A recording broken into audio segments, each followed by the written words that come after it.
Selamat pagi, taruna dan taruni yang saya banggakan dan saya cintai.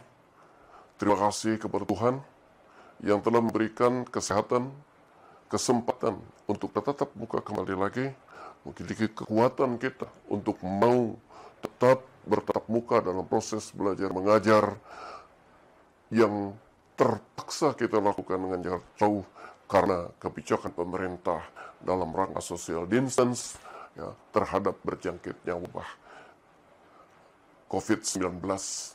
Kita tidak pernah menyerah dengan keadaan, kita selalu memecahkan masalah sesuai dengan judul kuliah ini, manajemen konflik. Semua konflik kita harus hadapi, kita harus arif, dan harus kita pecahkan bersama. Selama ini, kepada taruna dan taruni, telah diberikan, dan Anda telah mendapatkan tambahan ilmu pengetahuan dari Fred, yang kirimkan melalui WA, melengkapi pemahaman tentang berbagai hal. Pertama, tulisan 7 kata yang mengubah keterampilan berintegrasi. Yang pertama adalah fenomenologi, yang kedua zeitgeist, kemudian serendipity, heuristik, kemudian teleologi, sinergetik, entropi. Ketujuh kata-kata ini Anda sudah diberikan penjelasannya, masukkan ke dalam pemikiran Anda. Ingat dan tampilkan di dalam sikap dan perilaku dari Anda sekalian dalam menghadapi berbagai masalah dalam kehidupan ini. Kedua, Fred juga memberikan tulisan tentang nilai organisasi internal. Jumlahnya 20, itu diberikan oleh Fred kepada Anda, dan untuk kelak Anda sosialisasikan kepada seluruh anggota Anda. Daily, hari-hari, praktekkan semua itu. Kemudian juga Fred memberikan 10 hal yang harus dilakukan oleh seorang manajer. Saya perlihatkan di sini kembali kepada gambar tentang struktur organisasi. Kalau tulisan pertama Fred ini lebih banyak mengarah kepada uniknya Anda sebagai manusia untuk selalu mau mempertajam diri, meningkatkan kemampuan diri, ilmu pengetahuan maupun pengembangan bentuk kepribadian Anda, maka yang kedua ini, tulisan ini berhubungan dengan gambar yang saya tampilkan ini.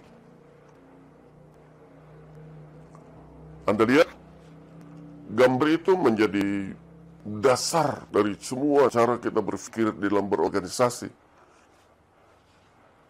Tulisan tentang nilai organisasi internal yang 20 yang harus Anda miliki dan Anda sosialisasikan, dan 10 hal yang harus dilakukan manajer, semuanya berada pada gambar itu.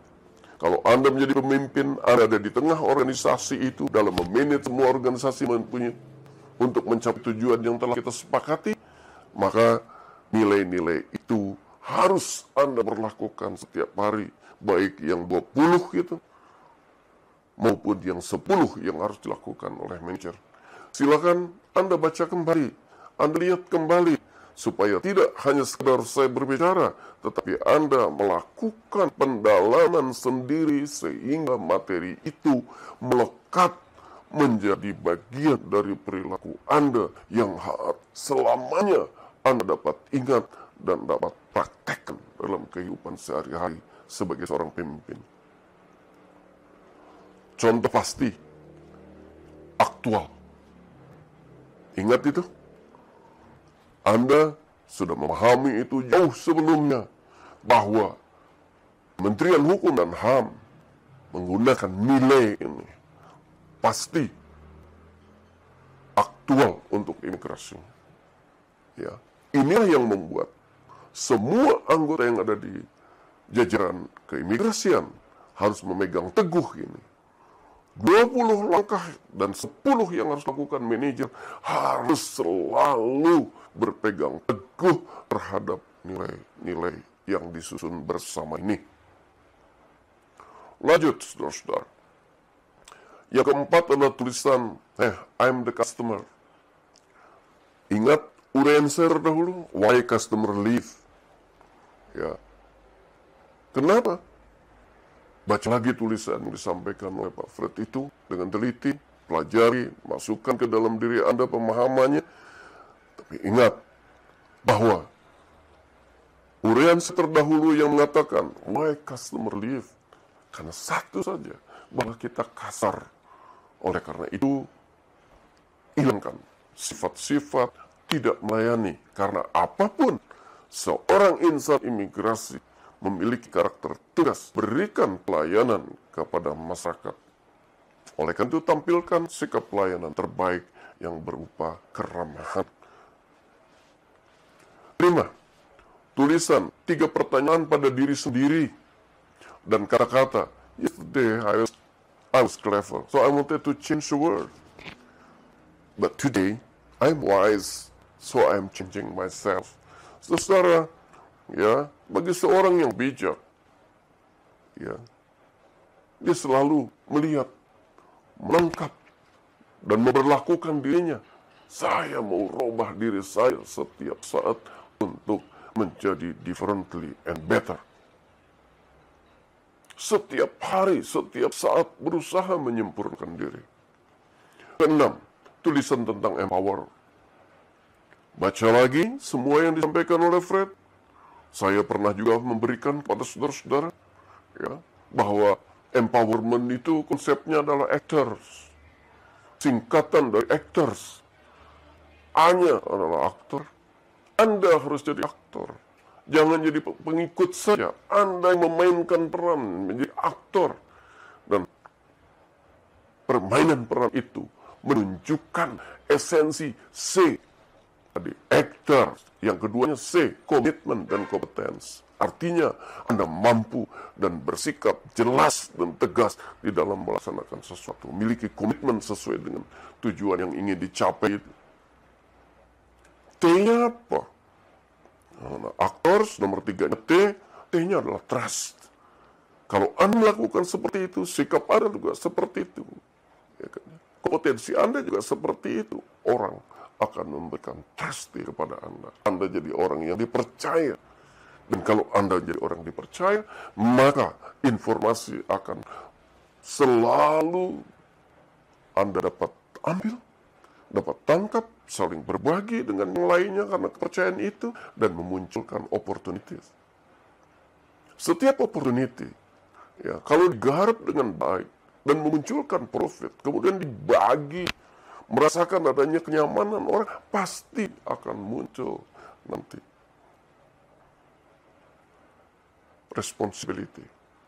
Orang merasa menjadi bagian dari organisasi, sehingga tanggung jawabnya tumbuh juga secara alami dengan baik.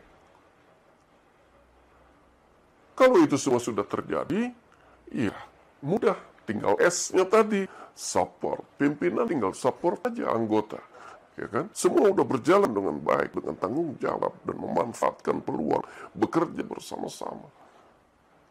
Nanti ada lagi lingkaran yang paling luar, nanti Anda klik lagi, buka lagi, mudah-mudahan Anda masih ingat, Anda buka lagi. Karena actors, di luarnya masih ada 8 lingkaran yang lain.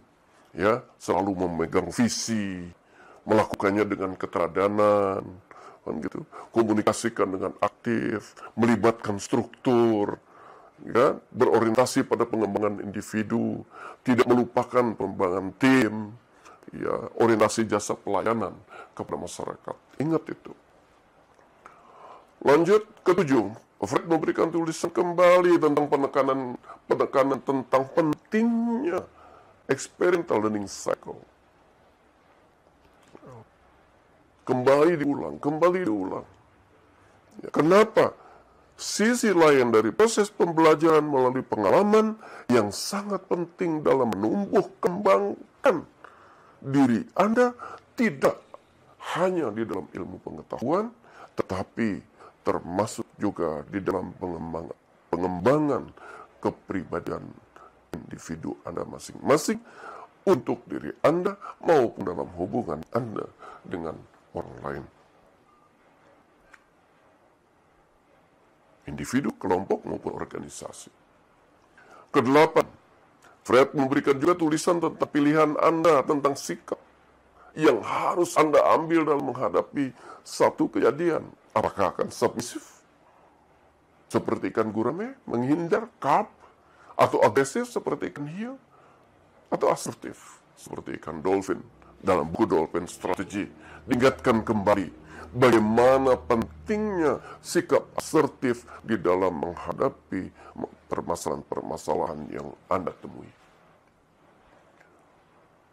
Banyak sekali yang diberikan Fred kepada Anda untuk atas pemahaman dan ilmu pengetahuan, ya, bahkan masih diteruskan Fred ke-9 tentang tulisan, kalau tidak salah, di Kompas, tentang jaga kreativitas selama pandemi, ya kan. Kita dibelenggu oleh karantina, tapi kita tidak boleh ya berhenti, ya, mainkan waktu, jangan terjebak oleh malas dan sebagainya. Kita bisa berkreasi, ya, mulai dengan passion Anda, minat Anda, hasrat Anda, dan kemudian dengan inovasi-inovasi Anda pasti bisa melakukan yang terbaik. Ini ajakan pada saudara-saudara.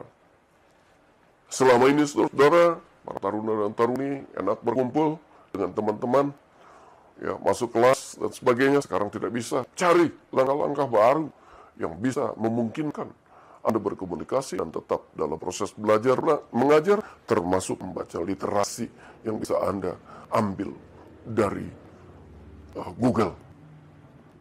Masih ada lagi ke-10 tulisan tentang belajar. Ya. 1, mengasah otak dan menambah wawasan. Yang kedua, membuat kontribusi kepada kehidupan.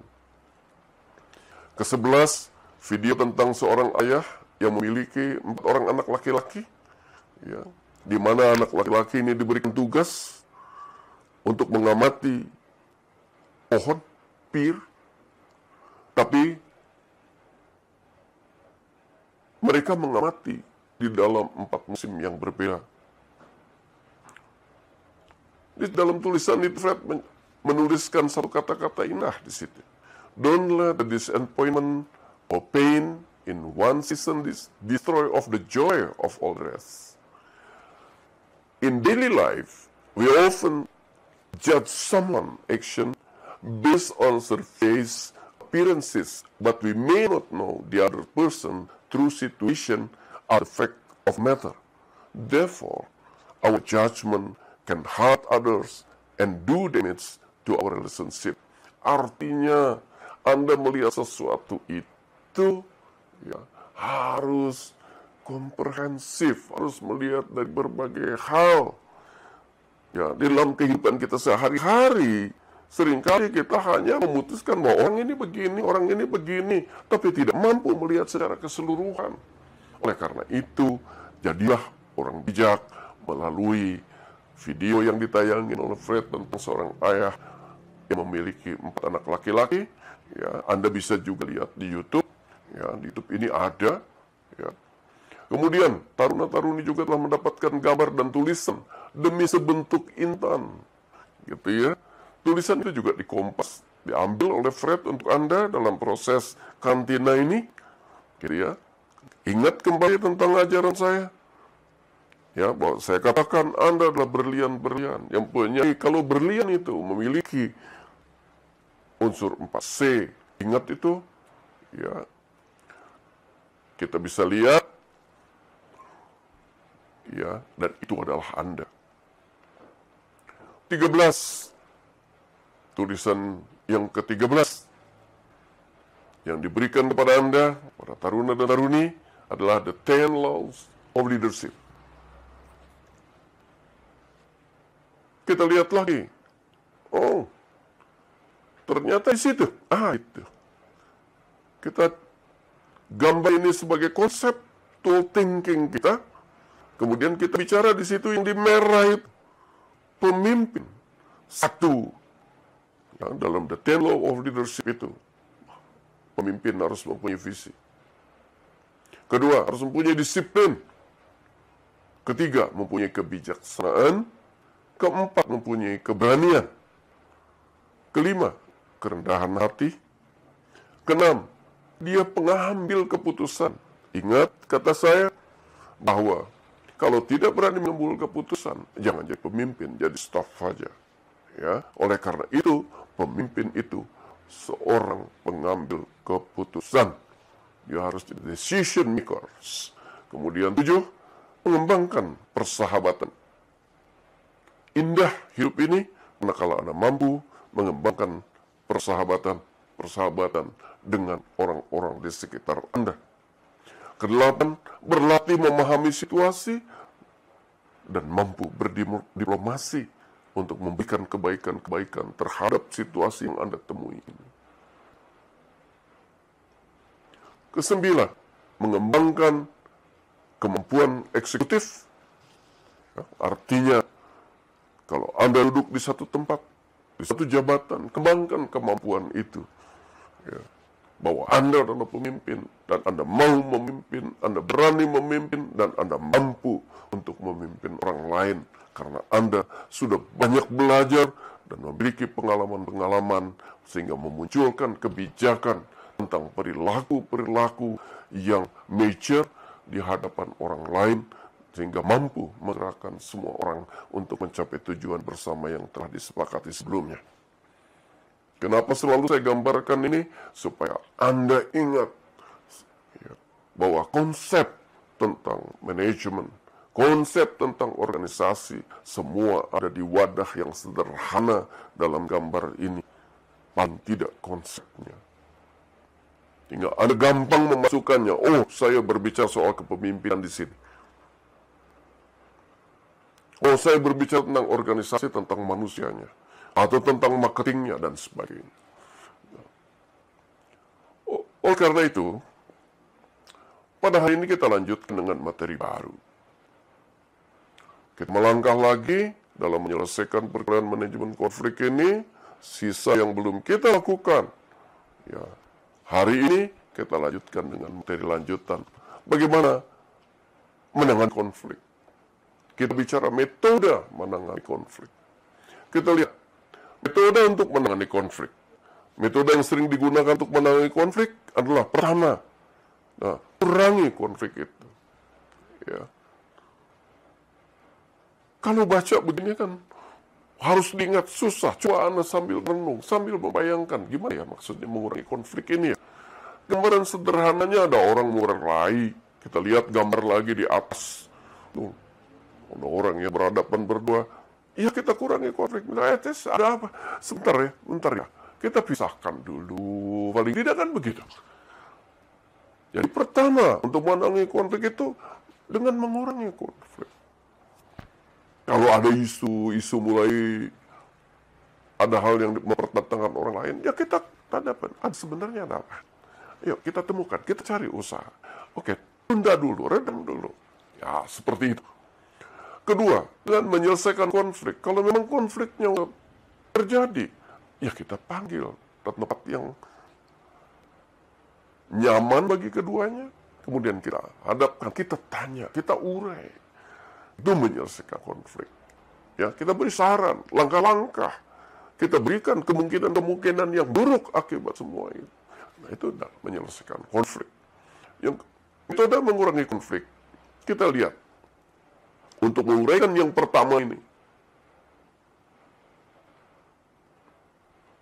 metode mengurangi konflik.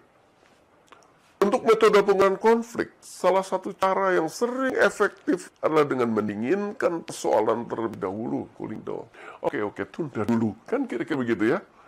Itu sehari-hari sudah biasa kita lakukan itu menangani konflik.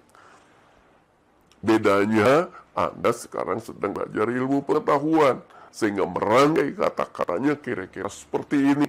Untuk metode pengurangan konflik, salah satu cara yang sering efektif, ya, adalah dengan mendinginkan persoalan terlebih dahulu, atau cooling down. Meskipun demikian, cara semacam ini sebenarnya belum menyentuh persoalan yang sebenarnya, kan? Ya, kita baru mendinginkan aja. Sabar dulu dong. Ya. Baru nanti berlanjut ke memecahkan masalahnya. Cara lain adalah dengan membuat musuh bersama, sehingga para anggota di dalam kelompok tersebut bersatu untuk menghadapi musuh tersebut. Ada kalanya seperti itu, ya. seorang pemimpin itu melihat gitu. Wah, ini yang jadi masalah adalah ini nih. Biang keroknya ini. Kita sosialisasikan aja. Nah, saudara, Anda terima informasi dari si akun informasi itu keliru. Sampaikan kepada orang lain juga. Keliru. Supaya orang menganggap ya, bahwa orang itu kemudian yang memang memunculkan konflik-konflik ini. Itu caranya menciptakan dia menjadi musuh bersama. Sehingga para anggota di dalam kelompok semua merasakan ya kan, bahwa akibat dari orang tertentu dan orang ini kemudian pasti ya dianggap sebagai musuh. Itu cara yang kedua. Cara semacam ini sebenarnya juga hanya mengalihkan perhatian para anggota kelompok yang sedang mengalami konflik. Artinya, konflik-konflik yang lain bisa reda, diarahkan menjadi kepada satu orang, gitu ya, dianggap sebagai musuhnya dia, tapi belum menyelesaikan masalah yang sebenarnya, hanya mengurangi ya kan, tumbuhnya konflik yang lebih besar. Lanjut, metode menyelesaikan konflik. Cara yang ditempuh adalah sebagai berikut. Yang pertama, dominasi atau penekanan. Kita lihat uraiannya, metode dominasi biasanya memiliki dua macam persamaan, yaitu mereka menekan konflik dan bahkan menyelesaikannya dengan cara memaksakan konflik tersebut menghilang di bawah tanah. Prakteknya gimana? Ya, kadang-kadang sebagai pimpinan, udah berhenti, jangan mempermasalahkan masalah ini. Saya tanggung jawab. Kamu ambil sikap seperti ini, misalkan seperti itu, ya kan? Jadi dominasi biasanya dilakukan oleh pimpinan karena melihat kalau dibiarkan efeknya akan menjadi lebih buruk, gitu. Maka lakukan penekanan sebagai awal supaya tidak tersebar lebih besar lagi. Mereka menimbulkan situasi menang kalah, di mana pihak yang kalah terpaksa mengalah karena otoritas lebih tinggi, atau pihak yang lebih besar kekuasaannya, dan mereka biasanya jadi agak tidak puas, dan sikap permusuhan akan muncul. Kadang-kadang, apa yang dilakukan oleh pimpinan seperti itu?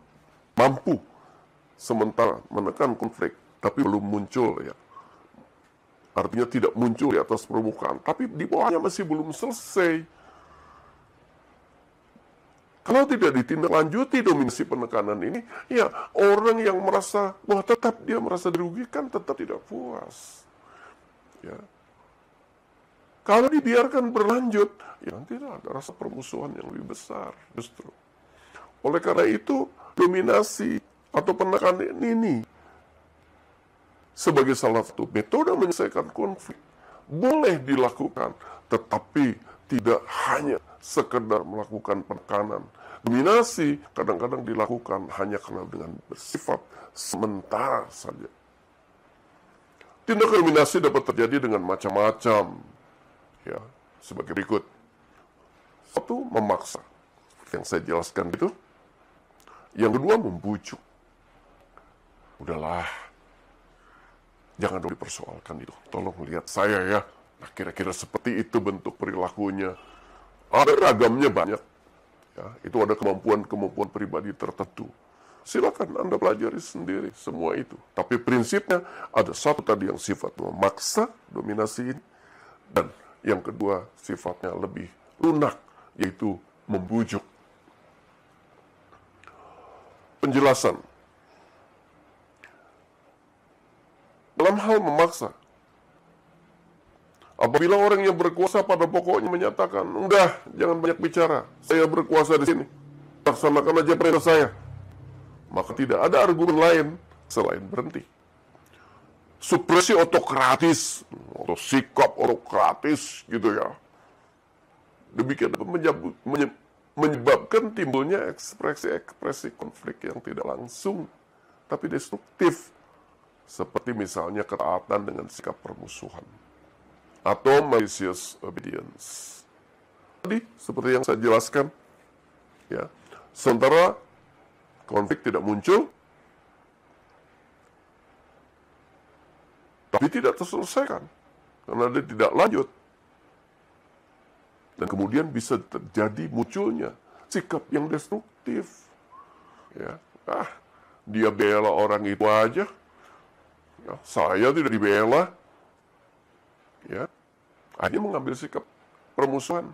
Males saya datang dan sebagainya. Itu tadi, malicious obedience. Ya, sikap permusuhan. Gejala tersebut merupakan salah satu di antara banyak macam bentuk konflik yang dapat menyebar. Apalagi supresi atau penekanan konflik terus-menerus diterapkan.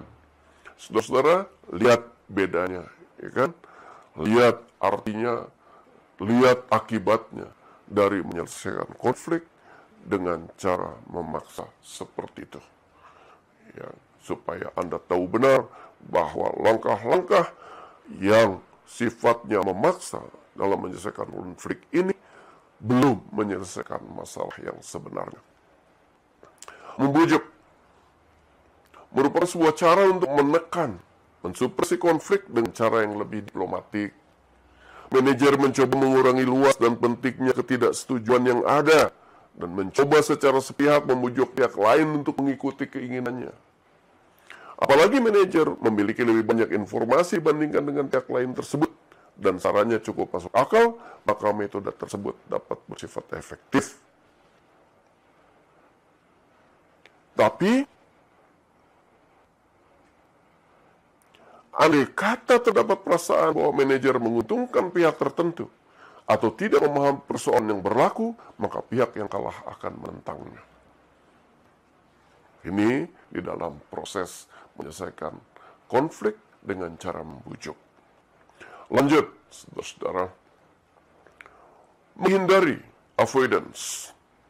Apabila kelompok-kelompok yang sedang bertengkar datang pada seorang manajer untuk meminta keputusannya, tapi ternyata bahwa sang manajer menolak untuk turut campur dalam persoalan tersebut, maka setiap pihak akan mengalami perasaan yang tidak puas. Ingat itu.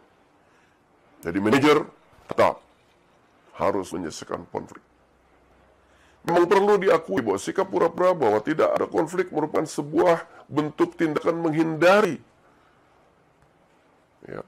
Bentuk lain adalah penolakan untuk menghadapi konflik dengan jalan mengulur-ulur waktu dan berulang kali menangguhkan tindakan sampai diperoleh lebih banyak informasi. Hati-hati, boleh dilakukan, tetapi tetap harus terukur, harus dilihat perkembangan situasinya. Ya, menghindari sementara boleh, tapi tetap harus ditindaklanjuti dengan menyelesaikan permasalahan yang sebenarnya. B. Keinginan mayoritas. Upaya untuk menyelesaikan konflik kelompok melalui pemungutan suara, di mana suara terbanyak menang, dapat merupakan sebuah cara yang efektif. Apabila para anggota menganggap prosedur yang bersangkutan sebagai prosedur yang fair.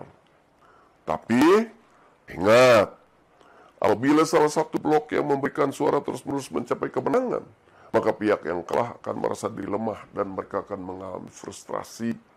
Ingat ini. Ya, jadi jangan selamanya dianggap bahwa keputusan bersama itu ya adalah juga yang terbaik. Kalau dalam kenyataannya keputusan bersama itu tetap selalu merugikan dan tidak menampung aspirasi orang yang sedang berkonflik. Dan sehingga menganggap bahwa keputusan bersama itu tidak fair, bahayanya adalah seperti itu. Ingat, kembali saudara-saudara, kepemimpinan adalah art. Ya, memanage sesuatu adalah art. Ya, ada buku petunjuknya, tapi semua harus lakukan dengan seni yang Anda miliki. Artinya, ya, kemampuan cara berpikir, memahami permasalahan, ya, bawaan Anda, keterampilan Anda untuk memecahkan juga dominan sekali ya, untuk menangani konflik ini sebagai sebuah seni yang mampu menyelesaikan permasalahan itu dengan baik. Ingat, menghindari akibatnya seperti ini. Mayoritas rule, ya, keinginan mayoritas ini kalau dianggap tidak fair akibatnya ini. seperti yang saya uraikan terdahulu. Kita lanjut. Penyelesaian secara integratif. Dengan menyelesaikan konflik secara integratif, konflik antar kelompok diubah menjadi situasi pemecahan persoalan bersama yang bisa dipecahkan dengan bantuan teknik-teknik pemecahan masalah, problem solving. Nah, ini yang jadi masalah, saudara-saudara. Sebenarnya di dalam proses belajar mengajar tentang manajemen konflik ini, rencana yang sebenarnya sudah kami siapkan. Alat-alat instruksi untuk taruna dan taruni agar tidak hanya memiliki ilmu, penyelesaian secara integratif ini begini, problem solving, melibatkan semua orang untuk mau memecahkan masalah, tapi Anda hanya diberikan kemampuan pemikirannya saja. Tidak diberikan pengalaman. Sebenarnya melalui alat instruksi itu, kami ingin memberikan pengalaman kepada saudara-saudara, memperkaya hasanah cara memecahkan konflik. Mudah-mudahan masih ada waktu untuk itu, seandainya masalah pandemi konflik ini lebih cepat bisa diselesaikan. Atau, ya, kita berikan alat latihan itu dengan tuntunan, nanti kita akan pikirkan lebih banyak tentang itu. Ya, sebab ini harus dilakukan benar-benar melalui experiential learning cycle, ya, dalam proses itu memberikan pengalaman sebenarnya kepada saudara-saudara untuk memecahkan masalah. Pihak-pihak yang bertentangan bersama-sama mencoba memecahkan masalahnya dan bukan hanya mencoba menekan konflik atau berkompromi. Sini ada bargaining, ada saling menyampaikan kepuasannya, ketidakpuasannya, dan saling bertanya, saling mempengaruhi, bernegosiasi, ya. Sehingga semua masalah itu diketahui bersama, kekurangannya dan kelebihannya, sehingga persepsinya menjadi sama terhadap konflik ini. Dan dengan itu, ya, akan mencoba menekan konflik dengan cara berkompromi. Meskipun hal ini merupakan cara yang terbaik bagi organisasi, dalam prakteknya sering sulit tercapai secara memuaskan karena kurang adanya kemauan yang sungguh-sungguh dan jujur untuk memecahkan persoalan yang menimbulkan persoalan tersebut. Artinya, walaupun cara ini sudah bagus menampung itu, inilah uniknya manusia. Makanya seorang pemimpin harus jeli sekali, kembali jeli sekali melihat individu-individu itu. Kenapa di awal kuliah saya memberikan uniknya manusia, gambarnya, di mana di situ ada pikirannya, ada kecerdasannya, ada motivasinya, ada emosi, ada perasaan, ya, dan lain-lain dalam interaksinya dengan ini. Ada yang berpikirnya dengan tradisional, dengan tokoh, dengan kepercayaan, macam-macam, karena uniknya ini. Walaupun penyelesaian secara integratif ini merupakan satu hal yang terbaik, ya kan? Tapi kalau orang-orang itu, ya kan, di dalam menyelesaikan permasalahan ini tidak berlaku jujur pada diri dalam menyampaikan untuk mau berkompromi, tetap saja menimbulkan persoalan. Nah, untuk mencegah ini, memang pemimpin harus tahu benar ada langkah-langkah yang lain yang bisa kita lakukan, ya, di dalam memperkaya permasalahan seperti ini. Nanti Anda akan temukan dalam praktek-praktek sebenarnya, ya. Ada 3 macam tipe metode penyelesaian konflik secara integratif, yaitu metode konsensus, kedua konfrontasi, dan yang ketiga penggunaan tujuan superordinat.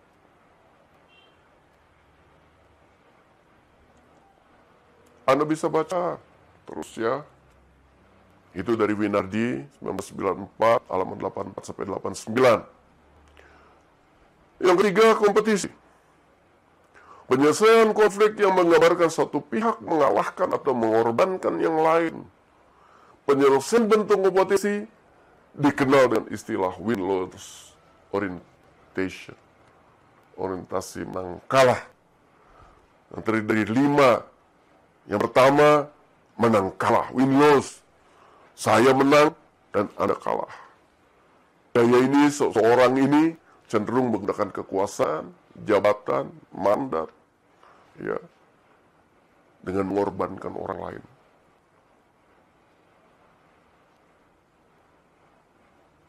Silakan Anda baca terus, ya kan ya? Nah, pihak yang menang maupun pihak yang kalah akan menyimpan rasa kecewa, ya. Yang menang udah enak, yang kalah kecewa dia, sakit hati, merasa diabaikan. Bisa saja kemudian dia menyampaikan pada orang lain, ya, kurang ajar orang itu. Tadi di sana kayak begini pakai, ya, baik secara emosi mempengaruhi orang lain, kadang-kadang menggunakan fisik untuk kepentingan sendiri. Dia juga mencoba untuk saya lebih mampu dari dia. Nah, banyak lagi perilaku-perilaku yang muncul, bisa menjelek-jelekan orang lain supaya diri kita dianggap baik. Kemudian selalu mencoba memaksakan kehendak tanpa memperhatikan perasaan orang lain. Yang muncul adalah iri dengki.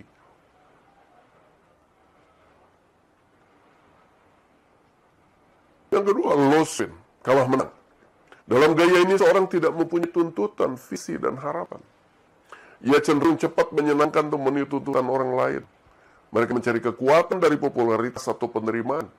Karena paradigma ini lebih mementingkan popularitas daripada penyelesaian dari masalah itu sendiri. Ya, sudahlah. Kira-kira gitu contohnya. Ya udahlah. Oke, silakan Anda lakukan itu.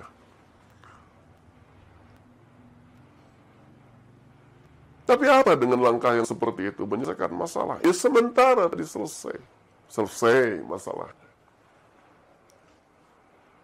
Tapi apa yang terjadi? Banyak perasaannya terpendam, tidak terungkap.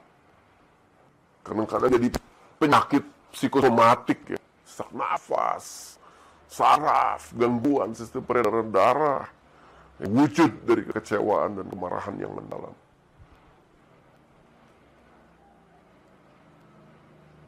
Yang ketiga, loss, kalah-kalah.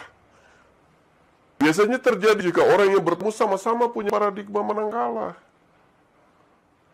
Karena keduanya tidak bisa bernegosiasi secara sehat. Maka mereka berprinsip, iya, kalau enggak lu ya gue. Gitu kira-kira.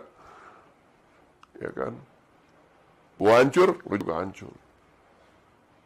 Mereka berpusat pada musuh. Yang ada hanya perasaan dendam. Tanpa menyadari jika orang lain kalah dan dirinya kalah sama saja dengan bunuh diri rame-rame gitu loh. Ya. Nah, kembali ke unsur manusia tadi. Di situ ada emosi.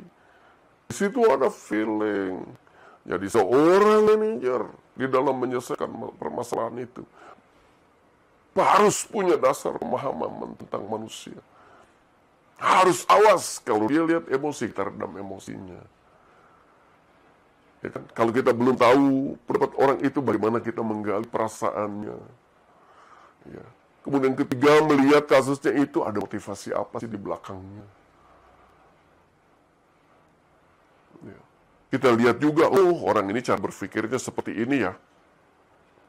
Ternyata tradisi, gitu. Ya. Nah, harus memahami, oh banyak. Secara antropologis Anda bisa banyak belajar. Ya. Tentang adat di satu daerah, misalkan tentang kawin lari, yang kalau misalkan begitu menjadi kehormatan mesti dibunuh, tapi caranya banyak penyelesaian permasalahannya. Hilang dulu, kemudian satu waktu gitu muncul melalui jembatan pihak ketiga yang bisa menghubungkan, kemudian melakukan proses adat, ya, minta maaf dan pembayaran sehingga perkawinannya kemudian bisa disahkan secara adat. Banyak hal seperti itu. Kita lanjut. Yang keempat, win, menang. Orang bermentalitas menang tidak harus menginginkan orang lain kalah. Yang penting adalah mereka mendapatkan apa yang mereka inginkan. Orang bermentalitas menang menjadi egois dan akan mencapai tujuannya sendiri. Jika hal ini menjadi pola hidupnya, maka ia tidak akan bisa akrab dengan orang lain, merasa kesepian dan sulit kerja sama dalam tim.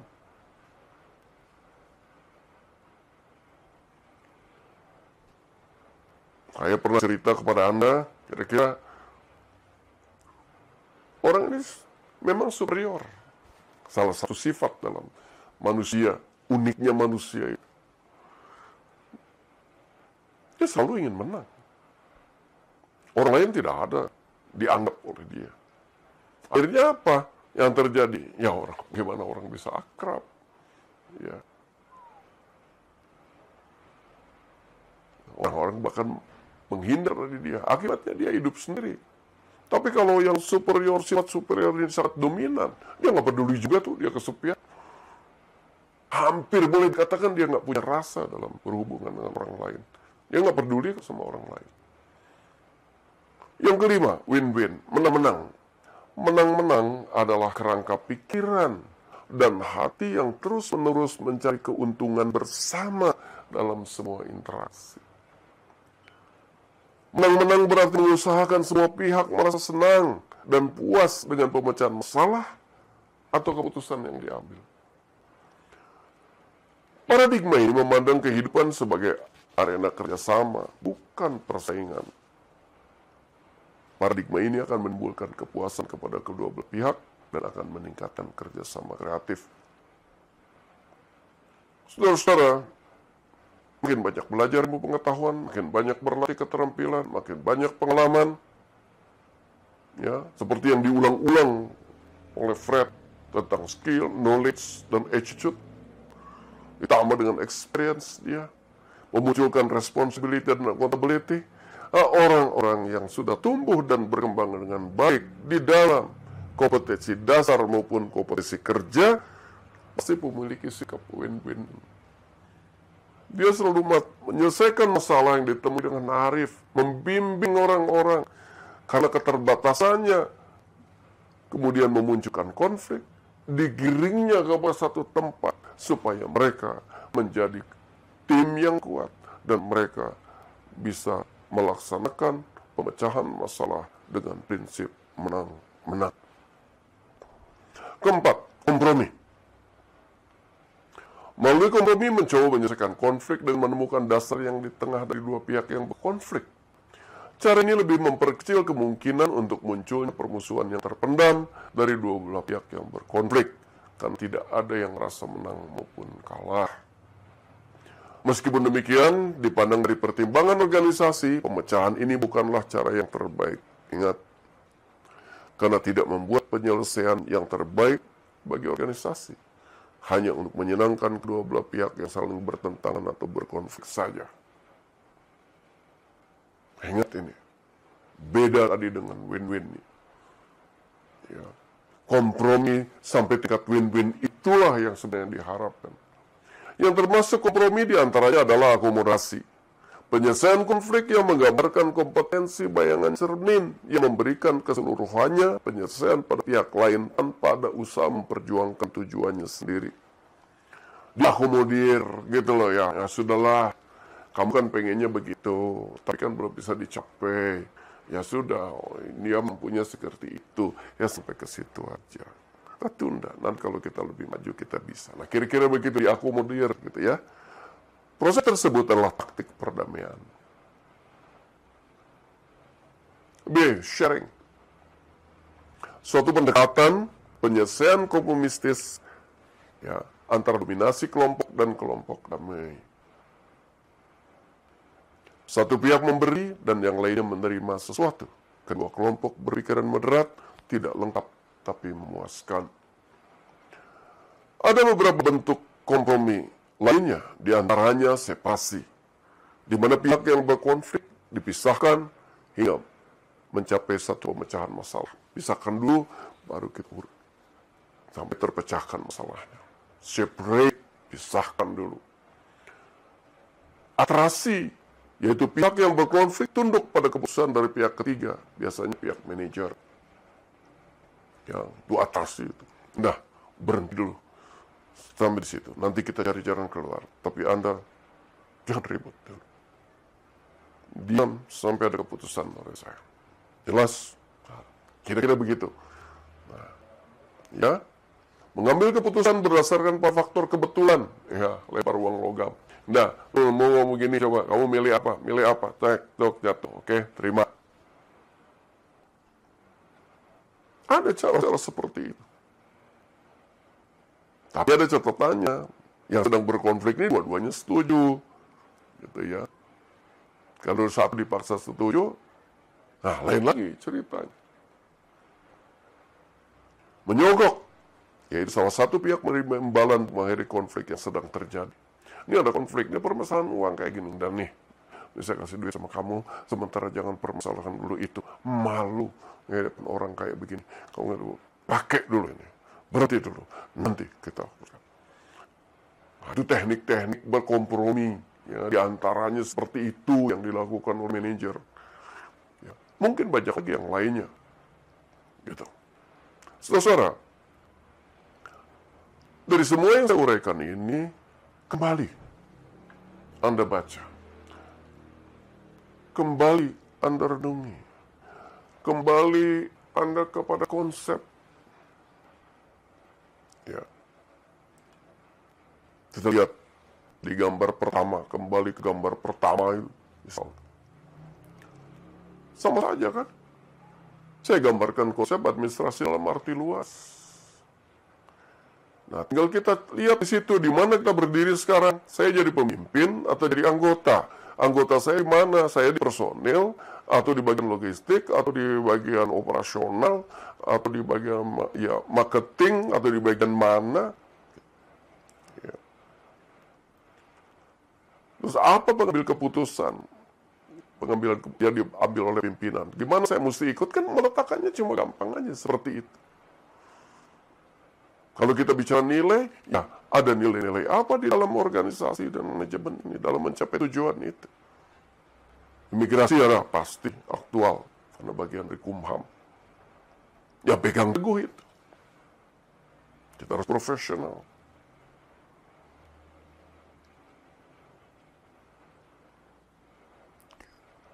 Dan nilai-nilai lainnya. Barangkali itu yang bisa saya sampaikan di dalam pertemuan ini, saudara-saudara. Lanjutan apa yang telah dilakukan dan diberikan oleh Fred kepada saudara-saudara, ada 13 poin yang saya simak. Ya, Anda sudah baca. Kemudian tambahan dari saya, lanjutan penjelasan tentang manajemen konflik. Mudah-mudahan ini bisa memberikan tambahan pengetahuan, saudara-saudara. Mudah-mudahan mampu menguatkan konsep-konsep yang Anda kenal di dalam manajemen konflik.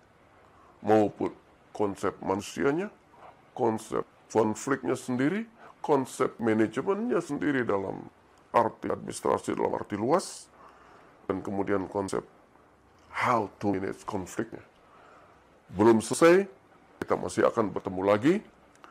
Ya, sementara saya akhiri dengan ucapan terima kasih. Selamat belajar, walaupun kita dalam suasana terkarantina. Ya, belajar, tidak mau berhenti. Ya, hasrat dan inovasi harus kita kembangkan. Oleh karena itu, selamat belajar, selamat bekerja, jaga kesehatan dengan disiplin, terutama menghindari penyebaran konflik COVID, maksud saya, penyebaran COVID-19 dengan berlaku disiplin, ya, terhadap diri sendiri, yaitu jaga kesehatan yang optimal. Jangan lupa makan vitamin, ya, kemudian menjaga jarak dalam berhubungan dengan masyarakat lainnya sesuai anjuran pemerintah. Sekian, terima kasih. Assalamualaikum warahmatullahi wabarakatuh. Semoga Anda tetap sehat beserta keluarga besar Anda.